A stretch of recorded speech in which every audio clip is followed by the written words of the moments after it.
What a dapper young fella. Thank you. You're looking very smart, very healthy. Cheers. I love The Last King of Scotland. I hope you all got to see that movie. Did you see that film, The Last King of Scotland? Incredible film. And that scene, we showed that scene because that reminds me of the night I met my wife.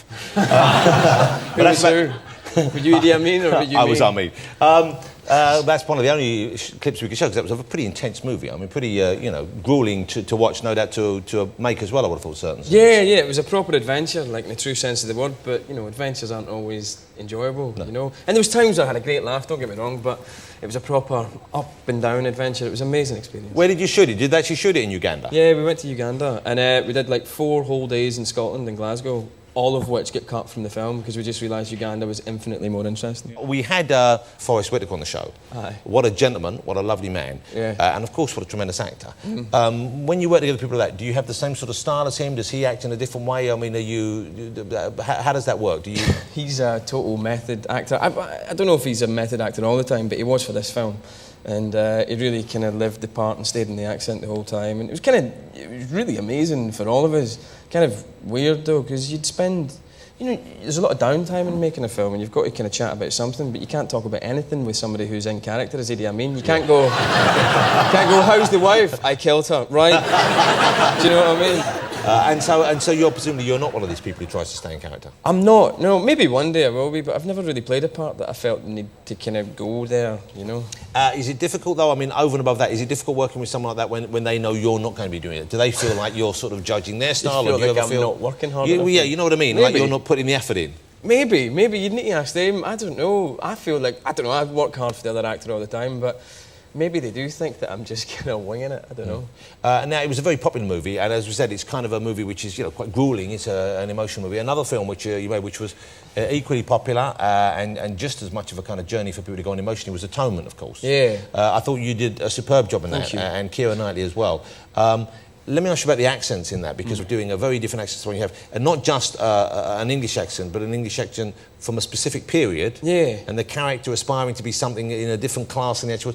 Kind of a lot of layers you have to put into that. Yeah, but, you know, that gives me a hell of a lot to do. And I'm always saying that, you know, accent isn't acting, but then it seems to be all I ever do is different accents. So the accent we went for was not necessarily how people spoke at that time, but it was certainly how actors were speaking at that time, and for a wee while after as well.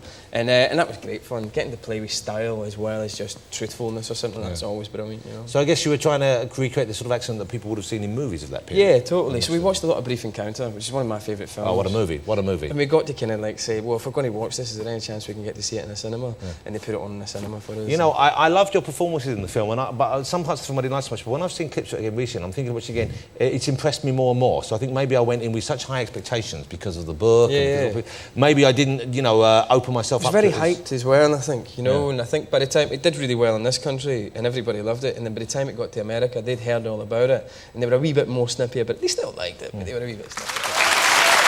That's just a lovely scene. And she's terrific in that. She's fantastic in it, Keira. She's just an incredible actress, I think, and I think that's such a sophisticated performance. She's like 5 years old, so it's amazing. How big was the length of time that you shot that film? How long did it take? What sort of period of your life did that take up? 3 months plus rehearsals. Joe managed to get his 3 weeks rehearsals. I don't know how he managed it. So probably about 4 months. And is that a lot for a movie? Is that less than normal? It's a lot for any film, but it's a lot particularly for a British film of this nature. And after you finish it out of that, I imagine there's a great sense of relief. You must feel pretty... yeah. There must be... Do you let off steam? Do you go out and get kind of lathered, whatever it is? Leathered? Yeah. Yeah, you get leathered. Yeah, we ended up going out. The guy who was Peter Robertson, who was the Steadicam operator, he had the toughest job in the day. Because he had to walk through the whole thing and rehearse it. It was like cover a couple of miles a day and all that kind of stuff. We had a big heavy weight on you. Anyway, we went out with him in the focus pool and a couple of the cast and went and had a drink. And we were in this hotel in the middle of nowhere, and we ended up not in the middle of nowhere, in Redcar. And no, sorry Redcar, I'm really sorry about that. And we went kind of out of the hotel into the woods and kind of got really steaming, and we woke up the next morning with golf balls smacking us on the head. So you you woke up, you'd slept all night out on the golf course? Slept all night, and we were on a golf course, and we got the manager coming out shouting at us. It was a bit weird, but it was nice.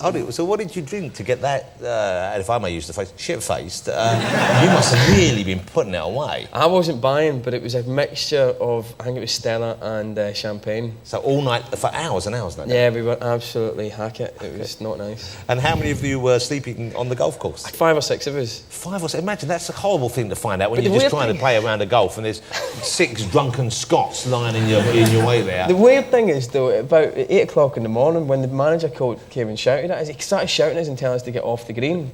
And then as soon as we moved off the green into the rough, he was really happy. Well, because you're an added challenge to the golfers in the rough. Yeah, That's it. exactly. They've got to get past the drunk blokes. Okay, Let me ask you about your new movie, because I haven't seen this yet. I'm very keen to see it. I'm very excited. It's a movie that was based on a comic strip, and I know it's very different to the comic book. It's called Wanted. Yeah. How would you describe it to people?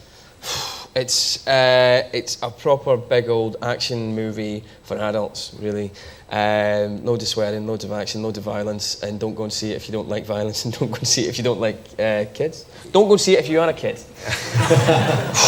Okay, so it's not a kids' movie, no. Even though it's kind of got a comic book gloss to it, hasn't it? Yes, definitely. It's a very different sort of film for you, though. Very different sort of film for me. It's about, it's about a section of young men and young women as well, kind of mid-20s and 30s, who have got everything they need, really, but are suffering from kind of postmodern angst, and then they become a superhero. Believe it or not, that is James McAvoy right there in the movie, and that is not CGI. That's the man's body. You must you bulked up for this. You really worked out for this. I did work out a little bit for this. Thanks for printing that up. Go on. Yeah, I did bulk up for this. I did like 6 weeks training with a guy called Glenn Chapman, who kicked 7 colours of shit out of me. So when you get cast, they say, okay, we want you for the part, we know you can act, but we need you to physically become more impressive, is that right? Yeah, a little bit, but I was very kind of certain with them. I said, I don't want to get too big, because there's no point in casting somebody like me if you're just going to turn you into a kind of... That's a mistake I made. I put on too much bulk when I used to work. Fighting against it. Yeah, all the time.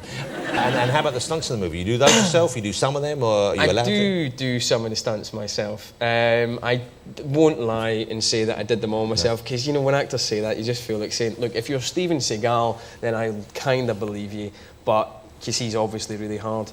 But my stuntman was like a 3 times world kickboxing champion, so you're going to think, well, he's going to make me look cool. He did about half of them, and I did half of them, and I did get to do some pretty cool stuff. I got to jump on a moving car that was going at 30 miles an hour. That must be great fun. Pretty cool. I've got it on my phone and everything. No, really? Yeah. Let's have a look at it. Do you want to see it? Let's have a look. Now, this is just the rehearsals. This isn't actually the hold thing it. from the You've thing. got the rehearsals and the actual finished scene on here. I've got the rehearsal. Okay. Here. Right, you ready? Okay, yeah, I'm watching this. That's me. Wow.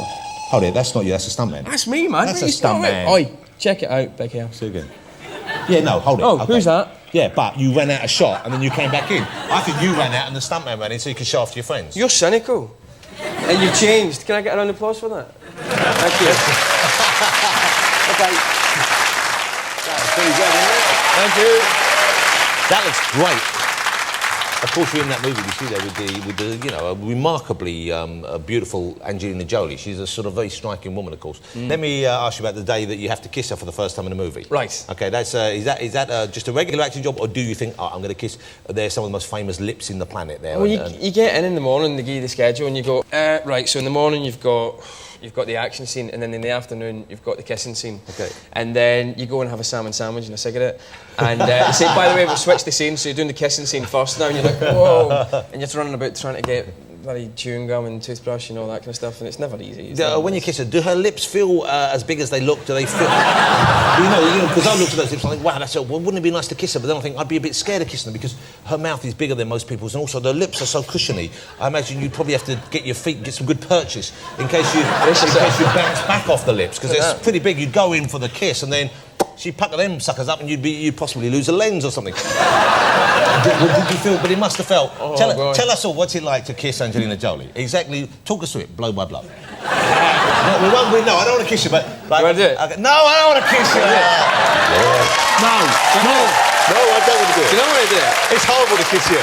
See, I don't know, you're really brave. You're a really, really brave comedian, and then you get up and you try to kiss you, and I've seen a couple of people on your show try and kiss you. You know why? why? Not up for it. Because if you kiss me, we've got to go all the way. That's the way I am. I know you're a professional, you're an actor. You're not going to enjoy it in that way. But at the same time, what's it feel like? They feel.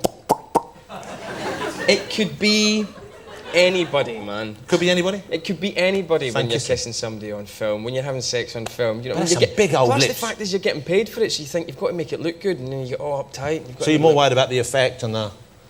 No, you're not so much worried about the fact, you're just worried about getting it right. You're also worried about not making the other person feel like you're leching after them and getting a bit of copping a bit of feeling, all that kind of stuff. Did you cop a feel? No, of course I didn't. You know what I mean? She did. I tried to tell her, settle down, darling, do you know what I mean? But, you know, she couldn't be told. And do you have to grab her and wrestle her down at any stage? No, she's pretty much in control of the situation, and she beats the hell out of me through the entire film, to the point where my face is a bloodied mess. So. Did you get knocked around in the film at all, though? I mean, if you're doing fight scenes, there is a danger of that. Yeah, she knocks me about something rotten. Whenever she's hitting me in the face, she misses on purpose, of course. But her character uses knuckle dusters, and of course she wouldn't have real metal knuckle dusters. She had like plastic knuckle dusters, but they're still quite sore if they hit you. Yeah, I bet. And whenever she was hitting me in my side or in my stomach or in my back, she'd feel free to just have a quiet wee dig. Yeah. And you know, after about 20 takes, you are slightly going, you know what, Angelina, do you want me to just kind of hit you back? Yeah. But, so it was all right. Such a gentleman to ask, though. No, it was very much like to hit you back. Yeah. Hey, really nice to have you on. I'm thrilled you came on the show. Thank you for having me. Genuinely, when I know you're in a movie, I know I'm going to see a good performance. Thank you very much. And you're pretty good opposite them as well sometimes, so it's... You're very kind. I love seeing your movies. Thank you, Tom. Thank you for coming on. Ladies and gentlemen, James McAvoy. Cheers, mate. Thank you very much, and we edit it all down and you'll be thrilled. Oh, thank you. James McAvoy. Yeah.